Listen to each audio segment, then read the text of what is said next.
अस्सलाम वालेकुम अजीज तुलबा, कैसे हैं? उम्मीद करता हूं कि आप लोग खैरियत से होंगे। प्यारे बच्चों, आज हम फर्स्ट ईयर केमिस्ट्री का topic number 1.7 it's name is periodicity of properties. हम इसमें पीरियोडिक टेबल की पीरियोडिसिटी और उसकी प्रॉपर्टीज को डिस्कस करेंगे। सबसे पहले हम modern law of periodic table के मुताबिक देखेंगे व्हाट इज पीरियोडिसिटी। पीरियोडिसिटी क्या होती है? The physical and chemical properties of elements are periodic functions of their atomic numbers. जो एलिमेंट्स की फिजिकल और केमिकल प्रॉपर्टीज होती है वो किस चीज के फंक्शन होती है? एटॉमिक नंबर्स के अकॉर्डिंग होती है, ना कि एटॉमिक मास के। ये है modern law of periodic table. उसके बाद बेटा हम पीरियोडिक टेबल्स की मुख्तलिफ प्रॉपर्टीज है उनको डिस्कस करेंगे। फॉर एग्जांपल एटॉमिक रेडियस, उसके बाद electronegativity, electron affinity, shielding effect it's. तो सबसे पहले आज हम डिस्कस करेंगे atomic radius. What is atomic radius? Atomic radius क्या चीज होती है? एटॉमिक रेडियस कहता है कि हमारे पास एलिमेंट्स, दो जुड़े हुए एलिमेंट्स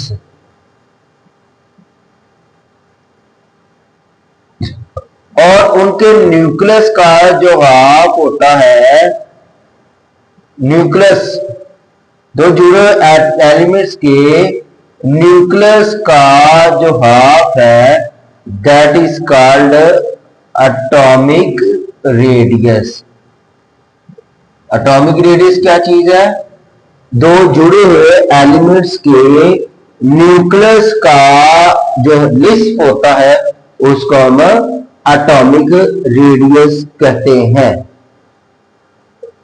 तो इसके बाद हम देखेंगे कि एलिमेंट्स की जो एटॉमिक रेडियस है वो किन चीजों पर डिपेंड करता है। फर्स्ट ऑफ ऑल पहली चीज है टाइप ऑफ बॉन्ड, कि किस तरह का बॉन्ड है। हमारा कोवलेंट बॉन्ड है, आयनिक बॉन्ड है, इस चीज के ऊपर डिपेंड करता है।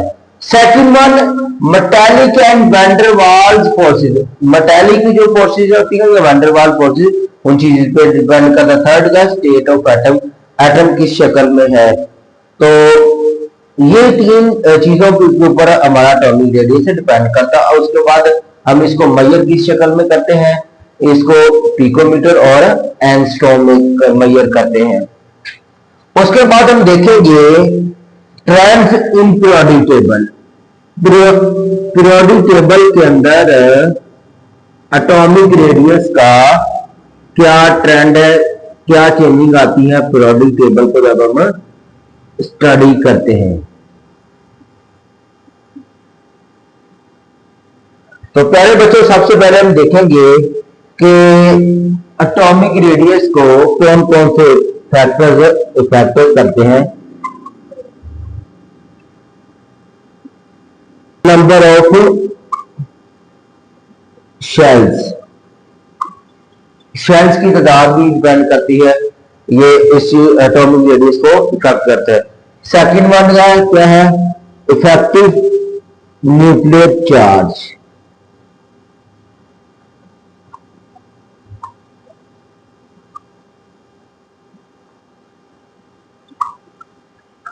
और थर्ड वन क्या है? Shielding effect.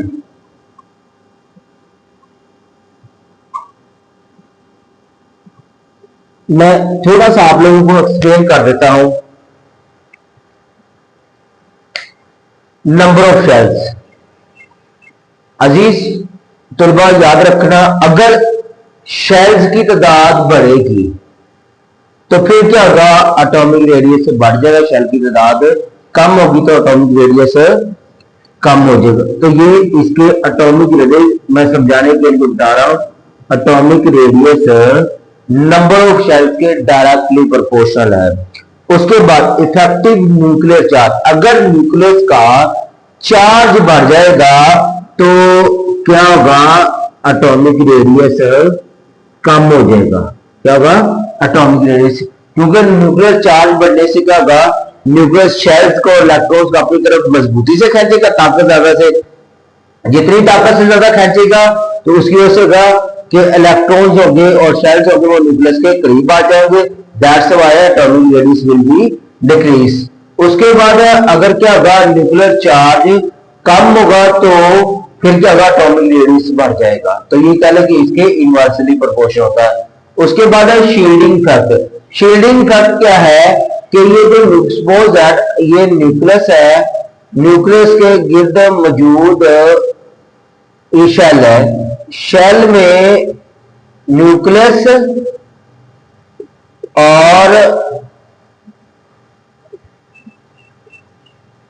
Valence shell, outermost shell जिसको बोलते हैं हम, आउटर मोस्ट शेल, न्यूक्लियस और आउटर मोस्ट शेल का जो इलेक्ट्रॉन है उसमें न्यूक्लियस की उस इलेक्ट्रॉन को खींचने में जो कमी आ रही है वो किस वजह से आ रही है, दरमियान में मौजूद इलेक्ट्रॉन की वजह से। उसको बोलते हैं शील्डिंग इफेक्ट बोलते हैं। न्यूक्लियस और आउटर मोस्ट शेल के अंदर जो इलेक्ट्रॉन है उसको खींचने में जो कमी आ रही है दरमियान में मौजूद इलेक्ट्रॉन्स की वजह से, उसको बोलते हैं हम शील्डिंग इफेक्ट बोलते हैं। तो पहले बच्चों याद रखा, जितना ज्यादा शील्डिंग इफेक्ट होगा, जितने ज्यादा इलेक्ट्रॉन दरमियान में होगा उतने ही न्यूक्लियस की आउटर मोस्ट शेल को इलेक्ट्रॉन को खींचने में कुव्वत कम होगी, तो जिसकी वजह से क्या होगा, क्लाउड फैल जाएगा। तो इसीलिए शील्डिंग इफेक्ट के ये डायरेक्टली प्रोपोर्शनल होता है। शील्डिंग इफेक्ट बढ़ेगा तो एटॉमिक रेडियस बढ़ जाएगा, शील्डिंग इफेक्ट कम होगा तो एटॉमिक रेडियस कम हो जाएगा। तो ये हमने बेटा हमने फैक्टर्स जो 3 नाम दिए थे वो डिस्कस किए पीरियोडिक टेबल के अंदर। अब हम पढ़ेंगे इसका ट्रेंड इन पीरियड्स। पीरियोडिक टेबल के अंदर इसका हम ट्रेंड देखेंगे कि क्या ट्रेंड होता है एटॉमिक रेडियस का। प्यारे बच्चों याद रखना कि जब पीरियड्स क्या आते हैं, जब when we move from left to right, जब हम पीरियोडिक टेबल में लेफ्ट टू राइट जाते हैं, बाएं से दाएं जानिब जाते हैं, तो याद रखना कि जो एटॉमिक रेडियस है वो कम हो जाता है, एटॉमिक रेडियस कम हो जाएगा। अब क्यों कम होगा, रीजन, ये इंपॉर्टेंट चीज है कि when we move from left to right in a periods atomic radius will be decrease by, reason is because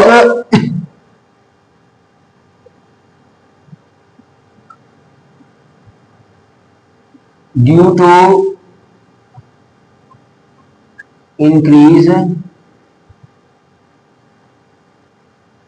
nuclear charge.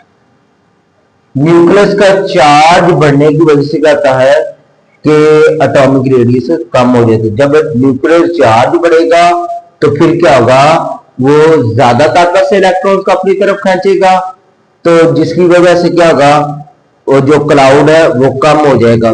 तो इस वजह से पीरियड्स के अंदर जब हम मूव करते हैं फ्रॉम लेफ्ट टू राइट, तो atomic radius will be decrease because of increase in nuclear charge. Nuclear charge बढ़ने की वजह से ये कम हो जाता है। मैं एक और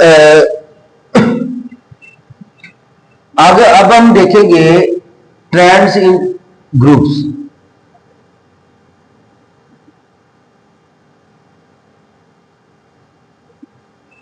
ग्रुप्स के अंदर क्या आता है, जब हम मूव करते हैं from top to bottom,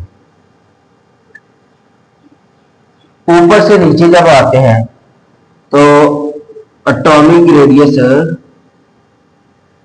increase,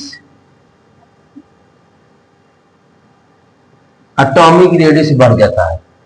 अब एटॉमिक रेडियस बढ़ने की वजह क्या चीज है, एटॉमिक रेडियस बढ़ने की रीजन मैं बताने लगा हूं कि एटॉमिक रेडियस जब हम पीरियोडिक टेबल में टॉप टू बॉटम मूव करते हैं तो एटॉमिक रेडियस बढ़ जाता है। इसकी वजह क्या है याद रखना, बिकॉज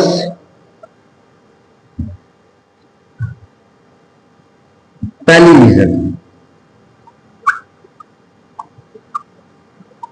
डिक्रीज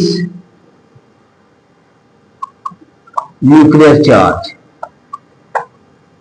न्यूक्लियर चार्ज कम होता है। ये मैं बारी बारी एक्सप्लेन नहीं करूंगा, पहले रीजन लिख रहे हैं। सेकंड वन क्या है, न्यूक्लियर चार्ज बढ़ जाएगा, increase in shielding effect,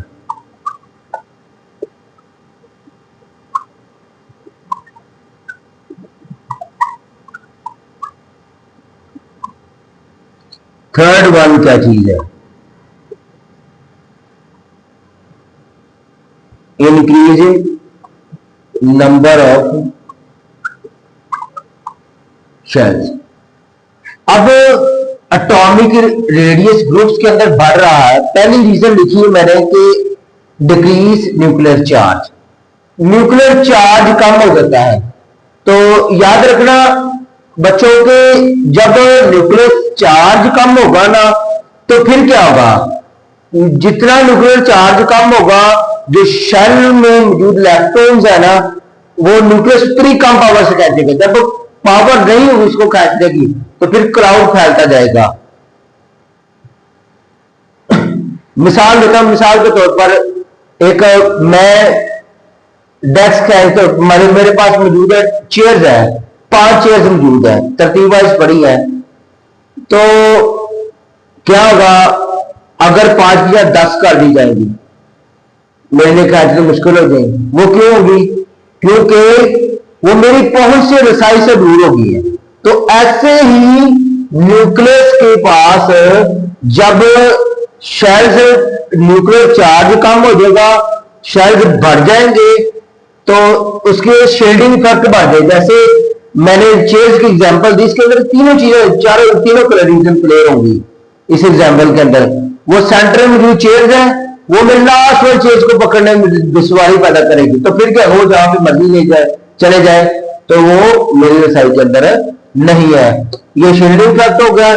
shielding effect मैंने पहले भी एक्सप्लेन किया है कि सेंटर में मौजूद इलेक्ट्रॉन्स की वजह से न्यूक्लियस की जो आउटरमोस्ट शेल में मौजूद इलेक्ट्रॉन्स को खींचने में जो कुव्वत की कमी आ रही है उसको बोलते हैं शील्डिंग इफेक्ट। तो जब हम ग्रुप्स के अंदर जाते हैं, नंबर ऑफ शेल्स भी बढ़े, जब शेल्स बढ़ेंगे तो फिर क्या होगा, शील्डिंग इफेक्ट बढ़ जाएगा, जिसके उसके होगा कि जो एटॉमिक रेडियस है ग्रुप्स के अंदर वो भी इंक्रीज होगा। तो तुलबा, अजीज तुलबा, याद रखना कि आज का हमारा जो टॉपिक है periodicity of properties and the atomic radius in the periodic table, हमने वो डिस्कस किया। उसको एटॉमिक रेडियस किन चीजों पर डिपेंड करता है, उसके मेजरमेंट यूनिट्स देखे, उसके बाद पीरियोडिक टेबल के अंदर ट्रेंड्स देखा, ट्रेंड उसमें फैक्टर्स देखे, उसके बाद trends in periods, trends in groups. आज का टॉपिक हमारा मुकम्मल हुआ। अगर आप लोगों को हमारी वीडियो अच्छी लगी हो तो जरूर हमारे चैनल को सब्सक्राइब करें, लाइक करें, शेयर करें अपने दोस्तों से भी, और इंशाल्लाह हम मिलते हैं नेक्स्ट वीडियो में। अल्लाह हाफिज, अपना भी ख्याल रखिएगा।